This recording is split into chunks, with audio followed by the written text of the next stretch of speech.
Hello everyone, welcome back to our channel The Magnet Academy. Hope कि आप सभी बहुत ही अच्छे होंगे और अपनी स्टडी को कंटिन्यू रख रहे होंगे। तो आज जो हमारा चैप्टर है that is principle and processes of isolation of elements. Class 12 का ये चैप्टर नंबर 6 है, वेरी इंपॉर्टेंट है ना।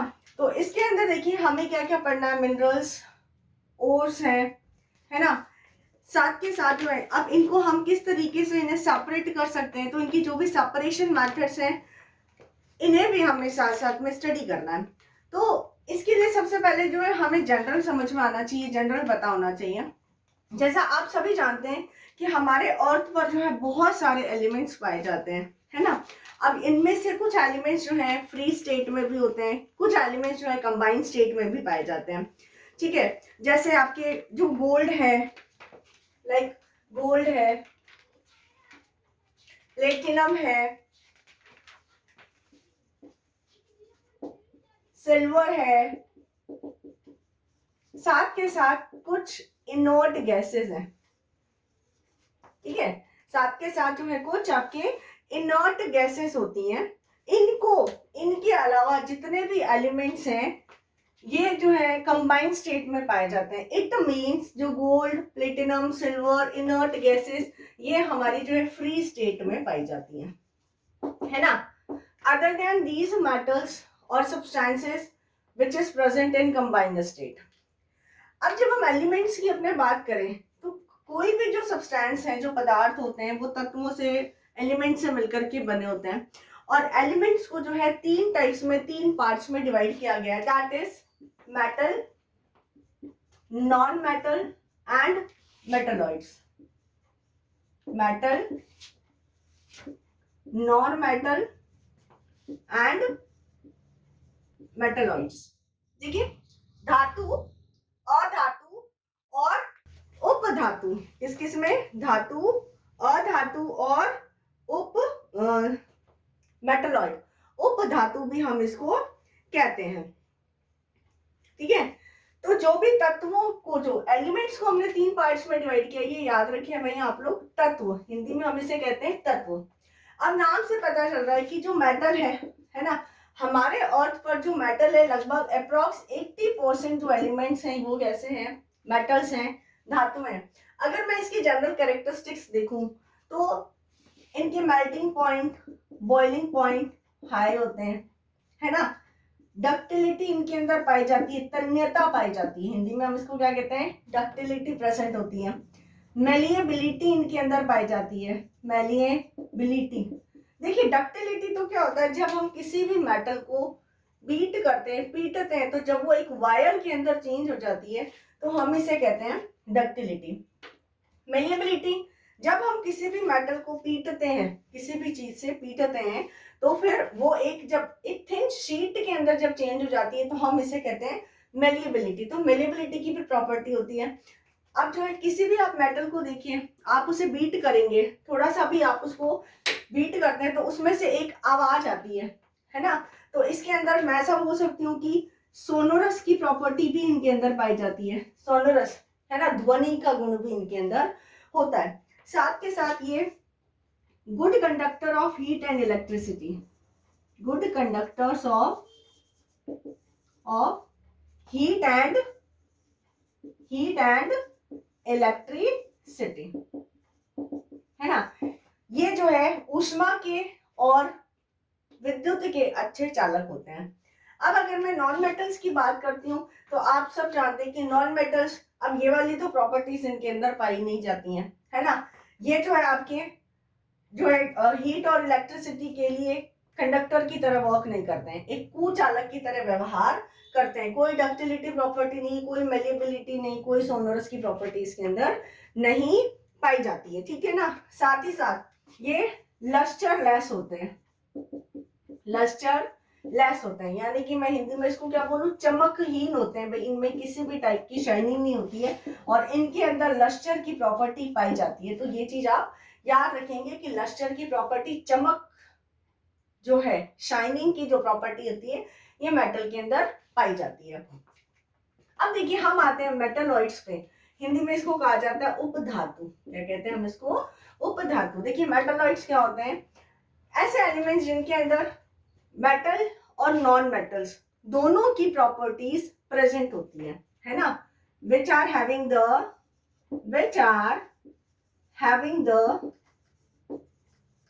both properties metals as well as non-metallic properties है ना। मतलब ऐसे तत्व जिनके अंदर धातुओं के भी गुण पाए जाते हैं और अधातुओं के भी गुण पाए जाते हैं, इन्हें हम क्या कहते हैं? मेटलॉइड्स कहते हैं। देखिए जब हम पीरियोडिक टेबल देखते हैं तो आपने पीरियोडिक टेबल का इतना ये जो है उसका फॉर्म देखा होगा, है ना। यहाँ पे ये पी ब्लॉक, इधर ये एस ब्लॉक और इधर होता है डी, और नीचे की तरफ क्या आ जाता है आपका? एफ ब्लॉक आ जाता है। यहाँ पी ब्लॉक के अंदर जब हम जाते हैं, जब हम मूव करते हैं तो इस तरीके से ना एक यहाँ पर एक जिगजैग लाइन बनती है एलिमेंट्स की। तो ये एलिमेंट्स कौन से होते हैं? जैसे बोरोन है, सिलिकॉन है, आर्सेनिक है ना, एंटीमनी है, टेल्यूरियम है आपके, और साथ के साथ सेप्टियम जो है ये किस में आते हैं? आपके मेटलॉइड्स के अंदर आते हैं। ये जो इस तरीके से भाई बोरोन है, सिलिकॉन है आपके, है ना, आर्सेनिक है, टेल्यूरियम है, इधर आता है आर्सेनिक। तो देखिए कौन कौन से हो गए एलिमेंट्स यहाँ पर? Boron, silicon, arsenic, antimony, tellurium और सेप्टियम। देखिए सेप्टियम की अगर मैं बात करूं तो ये कौन सा वाला एलिमेंट हो गया? सेप्टियम, जो कि 117 नंबर पर है। हम सब जानते हैं, आप सबको भी पता है कि जो 100 से अबव जो भी एलिमेंट्स होते हैं, जितने भी एलिमेंट्स होते हैं 100 से अबव, उनके लिए जब हम उनका नॉमेनक्लेचर करते हैं तो वहां पे आपको याद होना चाहिए कि 0, 1, 2, 3, 4 इस तरीके से आता है। तो 0 के लिए हम नील यूज करते हैं, 1 के लिए अन यूज करते हैं, 2 के लिए बाय, ट्राई, 4 के लिए क्वाड, है ना। ये सारे इस तरीके से हम यूज करते हैं, पेंट, हेप्ट, हेक्स, सेप्ट, ऑक्ट, इन, और साथ के साथ हम क्या लगाते हैं? यहाँ पर एम लगा देते हैं। इसमें सफिक्स क्या लगता है आपका? एम लग जाता है, ठीक है।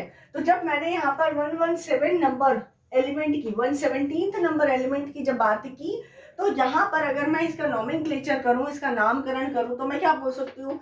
1 को हम कहते हैं अन, वापस से बनाया अन, 7 है सेप्टियम, 7 को हम क्या कहते हैं? सेप्ट। क्या कहते हैं? सेप्ट कहते हैं। और लास्ट में हमें जो हमारा जो सफिक्स है वो क्या यूज करना है? एम। तो 117 का जो नेम हो जाता है ये क्या हो जाता है? अन सेप्टियम। क्या हो जाता है? अन सेप्टियम।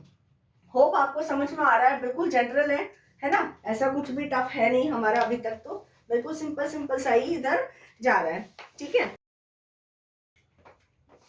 इसके बाद में हम देखते हैं कि ये जो एलिमेंट्स हैं कौन कौन से स्टेट्स में प्रेजेंट हैं। आपको वैसे अभी मैंने आपको बताया कि कई जो एलिमेंट्स हैं फ्री स्टेट्स में भी पाए जाते हैं, कई जो है आपके कंबाइंड स्टेट में भी पाए जाते हैं, है ना। तो बात ये आती है कि जो एलिमेंट्स का क्लासिफिकेशन किया गया है फ्री स्टेट का या फिर जो कंबाइंड स्टेट का जो क्लासिफिकेशन किया गया है, ये किस तरीके से किया गया है। तो हम देखते हैं abundance of matters in nature, abundance of metals in nature। प्रकृति में धातुओं की उपलब्धता। देखिए प्रकृति में जो मेटल्स होते हैं, जैसे मैंने अभी आपको बताया कि हमारे अर्थ क्रस्ट के अंदर जो है 80% मेटल ही पाया जाता है ना। एक चीज और, जो हमारा जो अर्थ क्रस्ट है यहाँ पे जो हाईएस्ट अमाउंट में, अबंडेंट अमाउंट में जो भी एलिमेंट पाया जाता है ये है एल्यूमिनियम। मोस्ट अबंडेंट एलिमेंट है, most abundant element present in earth crust, present in earth crust is aluminium। और ये जो एल्यूमिनियम है बाय मास हमारे अर्थ क्रस्ट में 8.1% पाया जाता है, बाय मास, द्रव्यमान या भार के रूप में। ये चीज आपको ध्यान रखनी है। जो सेकेंड मोस्ट अबंडेंट एलिमेंट है जो कि हमारे अर्थ क्रस्ट में प्रेजेंट होता है, that is iron. That is iron, Hindi में कहा जाता है इसको लोहा। देखिए 8.3% है, दिस वन इज 8.3%। और आयरन जो है आपका, जो लोहा होता है, ये पाया जाता है आपका 5.1% बाय मास। ये चीजें आपको ध्यान रखनी है, क्योंकि क्वेश्चन जो है आपका by mass, by volume, by mass by volume इस तरीके से पूछा जा सकता है। तो ये जो परसेंटेज है हमारे अर्थ क्रस्ट में इन एलिमेंट्स की बताई हुई, ये जो है बाय मास के अकॉर्डिंग है, बाय मास है। अगर मैं थर्ड मोस्ट अबंडेंट एलिमेंट बोलूं हमारे अर्थ क्रस्ट के अंदर है, तो वो है आपका एल्यूमिनियम, आयरन, और फिर आयरन के बाद में आ जाता है आपका कैल्शियम, उसके बाद में आ जाता है आपका कैल्शियम। और ये कैल्शियम जो है आपकी कितने परसेंट रहता है, 3.6% प्रेजेंट होता है। ये भी हमारे अर्थ क्रस्ट में बाय मास प्रेजेंट होता है, ये भी हमारे अर्थ क्रस्ट में बाय मास प्रेजेंट होता है। तो ये चीज आपको समझ में आ गई होगी। देखिए ये बहुत ही इंपॉर्टेंट है भाई, क्योंकि इस बार जो अगर एमसीक्यूज का भी पैटर्न होता है, एमसीक्यूज में अगर पूछे जाते हैं तो यहाँ से एक क्वेश्चन जरूर से पढ़ने की पॉसिबिलिटीज रहती हैं कि मोस्ट अबंडेंट एलिमेंट जो कि हमारे अर्थ क्रस्ट में पाया जाता है, that is aluminium, second most is iron and third one is calcium, है ना। बाय मास उनका परसेंट भी पूछा जा सकता है कि एल्यूमिनियम जो 8.3% है, आयरन जो आपके 5.1% है, and calcium is in 3.6% by mass present in our earth crust. So hope कि इतना क्लियर हो रहा है आप लोगों को। बहुत ही सिंपल सी चीजें हैं, थोड़ा सा थ्योरी है इसके अंदर। अब देखिए, अब जो हम अपना टॉपिक यहाँ पर देख रहे हैं, abundance of metal in nature, ठीक है ना। तो ये जो हमारे जो मेटल्स होते हैं हमारे नेचर में दो स्टेट में पाए जाते हैं। कितने स्टेट में पाई जाती हैं ये, 2 स्टेट्स में पाई जाती हैं। In how many states, 2 states. Which one, free state and combined state, and combined state. मुक्त अवस्था तथा संयुक्त अवस्था के अंदर, मुक्त अवस्था तथा संयुक्त अवस्था के अंदर ये पाई जाती हैं, ठीक है ना। देखिए जो मुक्त अवस्था के अंदर पाई जाती है, मैंने अभी एग्जांपल बताए थे आपको कि गोल्ड है ना, प्लेटिनम है, आप पहले पूरा इसको लिख लें, प्लेटिनम है, सिल्वर है, एजी एयू इसको कहते हैं हम, एजी एयू, है ना। नोबल गैसेस जो है ये सब क्या आती हैं आपकी फ्री स्टेट के अंदर आती है ना। तो फ्री स्टेट के अंदर आती है, तो इनके अलावा जो भी एलिमेंट्स आते हैं बाकी वो किस में आ जाते हैं, आपके कंबाइंड स्टेट में आ जाते हैं। अब जब फ्री स्टेट की जब हम बात करते हैं कि फ्री स्टेट के अंदर है, तो क्या हो गया भाई, है ना। तो फ्री स्टेट में देखिए ये जो है बहुत ही ये लीस्ट रिएक्टिव होती हैं, दीज आर लीस्ट रिएक्टिव और इनर्ट रिएक्टिव, ऐसा कह सकते हैं हम लोग कि ये बहुत ही कम क्रियाशील होती हैं। अब इसकी जो क्रियाशीलता या जो रिएक्टिविटी हम देखते हैं, ये किस मैनर में देखेंगे हम, इन्वायरमेंट में प्रेजेंट जो ऑक्सीजन है, कार्बन डाइऑक्साइड है, मॉइस्चर है, इनके साथ में ये किस तरीके से रिएक्ट करती है, इनकी रिएक्टिविटी तेज है, ज्यादा है, मीडियम है ना, किस तरीके से। तो फ्री स्टेट में हमने क्या देखा कि दे आर लीस्ट रिएक्टिव और इनर्ट इन नेचर, इनकी प्रकृति कैसी अक्रिय होती है और बहुत ही कम ये रिएक्टिव होते हैं। तो मैं क्या लिख सकती हूँ इसके अंदर, they do not react with, they do not react with air, water, moisture and carbon dioxide and with other elements, है ना। मैं ऐसा कह सकती हूँ। आप भी जानते हैं कि जो भी हम गोल्ड वगैरह पहनते हैं या सिल्वर पहनते हैं या प्लेटिनम है, ये ऐसा थोड़ी ना कि हम बाहर जा रहे हैं, हाथ वगैरह कहीं पर भी वॉश कर रहे हैं, पानी से लग रहा है या एयर के कांटेक्ट में आ रहा है, तो ऐसा थोड़ी कि वो रिएक्ट कर रहा है, नहीं रिएक्ट कर रहा ना। इसीलिए जो है ये फ्री स्टेट्स में पाए जाते हैं। अब जब कंबाइंड स्टेट की हम बात करते हैं, तो ये कंबाइंड स्टेट में जो भी एलिमेंट्स होते हैं ये क्या होते हैं भाई, कि जो भी हमारे इन्वायरमेंट में प्रेजेंट जो भी एयर है, वाटर है, कार्बन डाइऑक्साइड है, मॉइस्चर है, इनके साथ में बहुत ही जल्दी ये रिएक्शन कर लेता है। तो जो भी इन चीजों के साथ में रिएक्शन कर लेता है, ये इनका जो नेचर होता है वो कंबाइंड स्टेट में पाए जाने का नेचर होता है। तो मैं क्या लिख सकती हूँ, most of the metals are reactive. आप सभी जानते हैं most of the metals are reactive. और अभी मैंने आपको बताया कि 80% हमारे जो है प्रकृति के अंदर, नेचर के अंदर जो है मेटल्स पाए जाते हैं, है ना। और metals can react with air, water, carbon dioxide etcetera, और विद अदर एलिमेंट्स ऑल्सो, और विद अदर एक्सेट्रा, और विद अदर एलिमेंट्स ऑल्सो, है ना।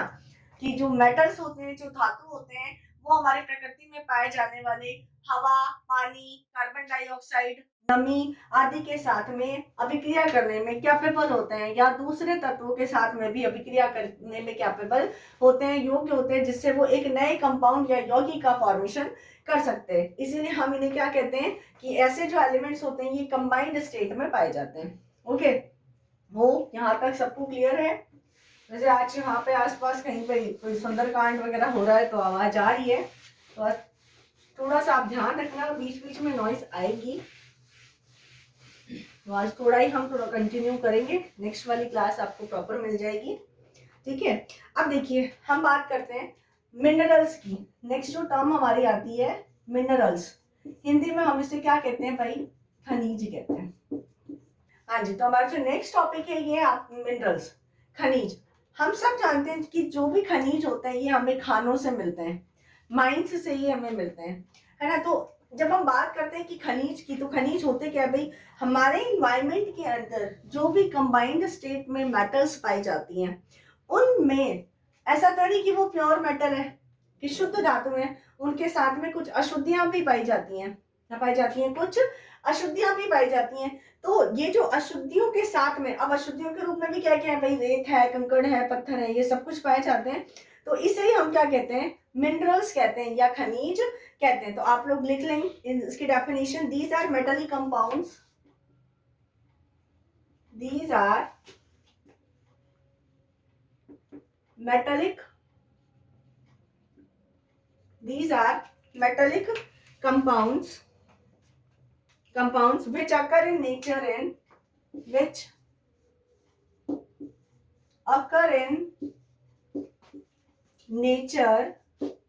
in combined state along with the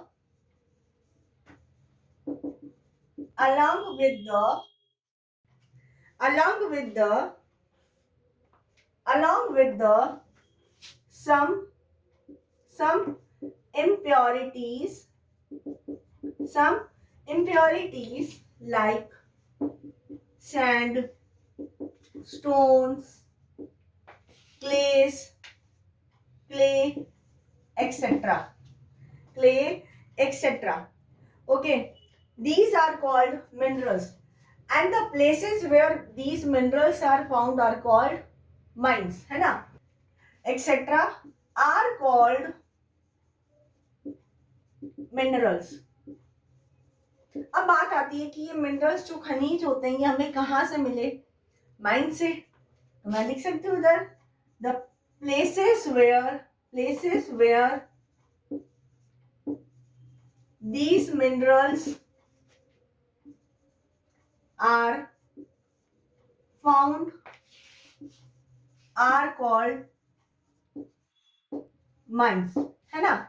वो स्थान जहां से इन खनिजों को प्राप्त किया जाता है उसे हम क्या कहते हैं, खाने कहते हैं, खदान कहते हैं, या माइंस हम इनको कहते हैं। Is it clear everyone? तो मिनरल्स क्या हो गए भाई, मिनरल्स भी क्या है, ये देखिए यहाँ पर मैंने यही बोला है कि मिनरल्स भी क्या है, एक मेटेलिक कंपाउंड्स हैं, धात्विक यौगिक ही होते हैं, जो कि ये हमारे नेचर के अंदर कंबाइंड स्टेट में संयुक्त अवस्था में पाई जाती हैं, और इसके अंदर मेटल के साथ में, धातु के साथ साथ में कुछ इम्प्योरिटीज या अशुद्धियां भी पाई जाती हैं। इसे ही हम क्या कहते हैं, खनिज कहते हैं। इसे हम क्या कहते हैं, खनिज कहते हैं। अब नेक्स्ट जो हमारी टर्म आती है ये है ओर, है ना, हेडिंग डालिए आप लोग, ओर। हिंदी में इसको कहा जाता है अयस्क, ओर्स हिंदी में है अयस्क, ओर्स। those minerals